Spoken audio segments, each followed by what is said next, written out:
Halo guys, kembali lagi bersama gue Fadil dari Suka IT. Nah, kali ini gue berkesempatan untuk melakukan rakit PC lagi. Tapi tenang aja, kali ini komponennya lumayan terjangkau kok. Karena gue akan menggunakan Ryzen 5 5600G. Yang pas banget nih, AMD lagi ngadain promo CPU mereka, jadi harga 5600G ini lagi kena diskon sampai 6 Agustus nanti. Untuk motherboardnya kali ini gue pilih ASRock B550M Pro 4 karena ini salah satu motherboard B550 yang punya fitur lumayan lengkap dengan harga cukup terjangkau. Misalnya seperti port yang dikasih lumayan lengkap, serta masih ada heatsink VRM supaya performa CPU-nya bisa lebih stabil. Lalu alasan kenapa gue pilih chipset B550 bukannya A320 atau A520 yang sebenarnya bisa jauh lebih murah? Karena nantinya pada video ini gue juga ingin memperlihatkan kemampuan overclocking dari 5600G-nya dan fitur ini hanya tersedia di chipset B series saja. Untuk RAM di sini gue menggunakan Apecer Tex DDR4 dengan kapasitas per keping 8GB, jadi totalnya 16GB dual channel. Bisa gue bilang sih RAM ini sangat terjangkau untuk RAM 16GB dan sudah dapat speed 3200 MHz juga. Untuk storage-nya gue juga pakai dari brand Apecer yaitu AS2280P4 dengan kapasitas 256GB yang sudah NVMe Gen 3x4. Untuk speednya kita akan lihat nanti saat pengujian. Nah, untuk CPU cooler gue tidak akan menggunakan bawaan dari AMD karena CPU cooler yang decent bisa memberikan performa yang jauh lebih baik sebagaimana sempat gue bahas pada video sebelumnya. Jadi di sini gue akan menggunakan cooler aftermarket dari PC cooler yaitu Paladin EX400 yang punya harga nggak mahal sama sekali alias sangat terjangkau. Dan ini sudah menggunakan fan 120 mm. Cara pasangnya pun juga cukup mudah dan instruksi dari buku manualnya juga mudah dipahami. Lalu untuk casing, gue akan menggunakan casing dari Aerocool yaitu Trinity Mini yang merupakan casing mini tower dengan harga cukup terjangkau. Sesuai ukurannya, casing ini hanya untuk motherboard berukuran mini ITX dan micro ATX saja. Namun walaupun kecil dan murah, casing ini tetap include dengan 3 buah fan. Dan pada bagian frontnya menggunakan 2 fan 140 mm. Casing ini masih bisa dipasang liquid cooler 120x240 mm, namun hanya bisa di bagian front dan rear panel saja, karena ya pada bagian top panelnya ini agak sempit untuk dipasang radiator. Tapi kalau kalian masih pingin nambah 2 fan 120 mm sih masih bisa. Casing ini juga ngasih dust filter pada bagian front panel dan desainnya juga sudah full mesh, jadi airflow-nya bisa dimaksimalkan. Nanti kita akan lihat suhu komponen jika menggunakan casing ini.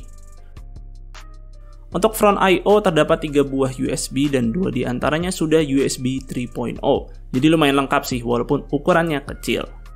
Side panelnya juga sudah tempered glass dan terakhir casing ini juga masih menyediakan power supply cover yang sangat berguna untuk ngumpetin perkabelan dari power supply.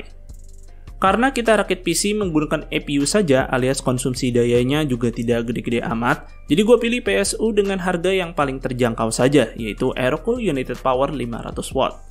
Harga yang dikasih sih lumayan cukup murah, tapi power supply ini tetap kasih sertifikasi 80+, dan punya kabel full warna hitam yang siapa tahu nih bisa jadi nilai plus kalau kalian agak minder kabel power supply-nya itu warna-warni. Oke, setelah gue colok-colok kabel dan rapiin kabel manajemen, kita akan tes performa PC ini.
Oke, PC-nya sudah bisa hidup dan di sini gue sudah install Windows 10 dengan beberapa games untuk dites.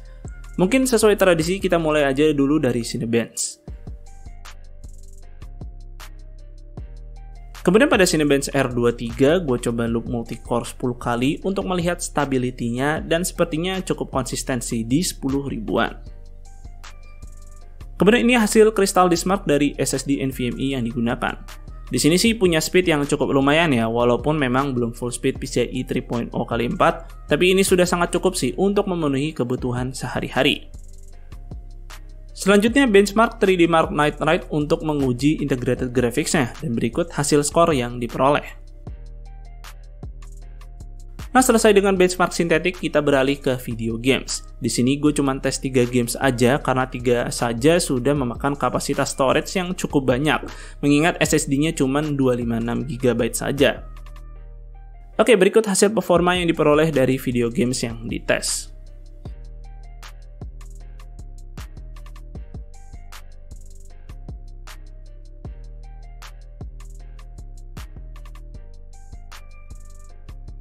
Kemudian gue di sini juga coba render video 4K berdurasi 2 menit menggunakan DaVinci Resolve. 5600G sepertinya masih bisa render dalam waktu yang nggak terlalu lama, namun untuk playbacknya tentu masih agak patah-patah, jadi lebih disarankan sih untuk digunakan mengedit video 1080p saja. Terakhir kita lihat suhu yang dihasilkan saat komponennya beroperasi semaksimal mungkin. Terlihat masih cukup adem ya, sehingga masih ada ruang untuk melakukan overclocking. Di sini gue akan coba overclock RAM dan juga CPU-nya supaya mendapatkan ekstra performa. Untuk RAM-nya gue overclock ke 3600 MHz dengan voltase 1,35 volt dan timing CL18 seperti berikut. Yang konfigurasinya ini cukup umum sih untuk speed 3600 MHz. Gue juga udah sempet tes RAM-nya sih dan dia bisa berjalan stabil untuk menjalankan konfigurasi ini.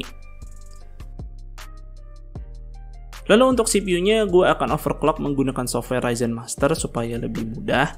Di sini gue set CPU-nya memiliki clock speed di 4450 MHz dengan voltase 1,35 volt. Lalu untuk integrated GPU-nya gue set clock speed di 2200 MHz dengan voltase 1,25 volt.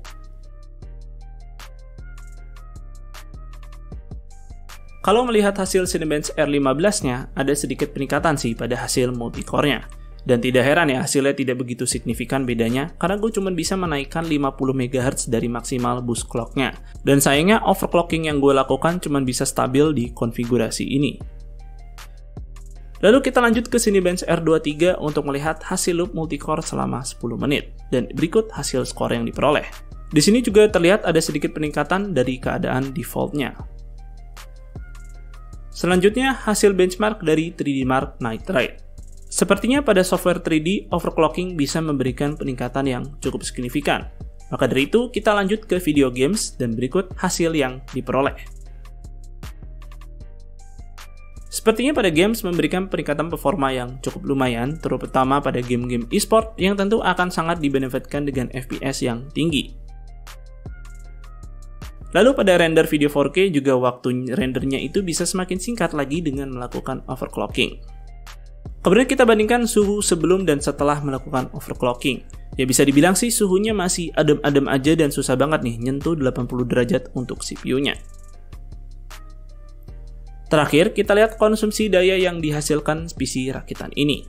Terlihat di sini konsumsinya masih sangat irit sekali ya, dan konsumsi daya tertingginya pun cuma sampai 100 watt saja. Itu pun sudah dilakukan overclocking. Oke, jadi total harga rakitan PC kali ini ada di 7 juta lebih dikit aja. Berhubung Ryzen 5 5600G saat video ini tayang masih dalam masa promo, jadi ada potongan harganya. PC ini udah sangat cukup sih untuk sekedar memainkan game e-sport seperti Apex dan Valorant, serta mungkin beberapa game AAA keluaran 2015 seperti The Witcher 3, yang masih memiliki grafis yang cukup decent di 1080p dengan FPS yang cukup playable. Lalu kalian di sini masih bisa mendapatkan ekstra performa dengan melakukan overclocking, dan RAM Apecer Tex DDR4 ini harganya nggak nyampe 1 juta untuk 16GB, tapi masih bisa digeber sampai 3600 MHz. Jadi ngasih overclocking yang cukup decent dengan harga yang terjangkau. Lalu CPU cooler dari PC Cooler ini juga masih bisa menghandle overclocking dari 5600G dengan harga cuma 200 ribuan aja. Jadi gue cukup senang sih mayoritas komponen yang digunakan di sini bisa memberikan price to performance yang cukup baik. Namun gue ada rekomendasi untuk kalian, yaitu ada baiknya sih kalian memilih storage dengan kapasitas 512GB minimal. Dengan alasan game-game sekarang udah butuh kapasitas puluhan giga. Belum lagi kita harus berbagi dengan file-file yang lain yang mungkin juga akan memakan space. Apecer sendiri sih menyediakan opsi storage tersebut. Kalaupun NVMe-nya dirasa kemahalan, masih ada opsi M.2 SATA dengan harga yang sedikit lebih murah. Dan motherboard ASRock B550M Pro 4 ini masih menyediakan ekstra satu slot M.2 kalau kalian merasa butuh upgrade storage. Dan slot ini masih bisa support sampai NVMe Gen 3 x 4. Dan segitu aja sih untuk videonya kali ini. Semoga video ini bermanfaat buat kalian. Jika kalian berkenan, like dan share video ini, dan jangan lupa subscribe channel Suka IT jika kalian nggak mau ketinggalan kontennya. Dan juga jangan lupa follow Suka IT di Instagram dengan nama @suka_it. Gue Fadil dari Suka IT pamit undur diri, see you on the next video.